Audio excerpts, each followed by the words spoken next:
რუსეთის ფედერაციასთან, ჩინეთსა და ჩრდილოეთ კორეასთან მზარდი პოლიტიკური ესკალაციის ფონზე იაპონიამ ნატოში დამოუკიდებელი წარმომადგენლობა გახსნა. იაპონიის ხელისუფლების მტკიცებით, ამ ნაბიჯით ისინი ცდილობენ აზიის რეგიონში დაძაბულობის მიუხედავად, ტოკიოსა და ჩრდილოატლანტიკურ ალიანსს შორის თანამშრომლობა კიდევ უფრო მეტად გააღრმავონ, არა მხოლოდ სამხედრო, არამედ პოლიტიკური მიმართულებითაც. 16 იანვარს ტოკიოში იაპონიის მთავრობისა და ნატოს წარმომადგენლების მაღალი დონის შეხვედრაც გაიმართა, რომლის ფარგლებში მხარეებმა ინდო-წყნარი ოკეანის, ევროპისა და ჩრდილო-ატლანტიკურ რეგიონებს შორის უსაფრთხოების მიმართულებით თანამშრომლობის პერსპექტივები განიხილეს.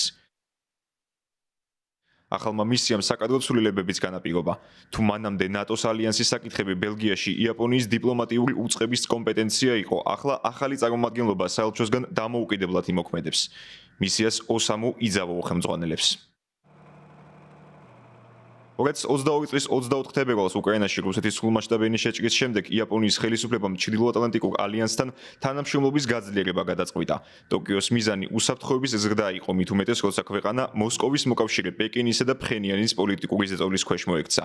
ურთიერთთანამშრომლობის გაღრმავების მოსაზრებას იაპონიასთან ერთად სამხედრო ალიანსის ყველა ის წევრი სახელმწიფო იზიარებდა, რომელიც ამერიკის შეერთებულ შტატებსა და ჩინეთს შორის მზარდი პოლიტიკური ქიშპობის გამო შეშფოთებას გამოთქვამდა.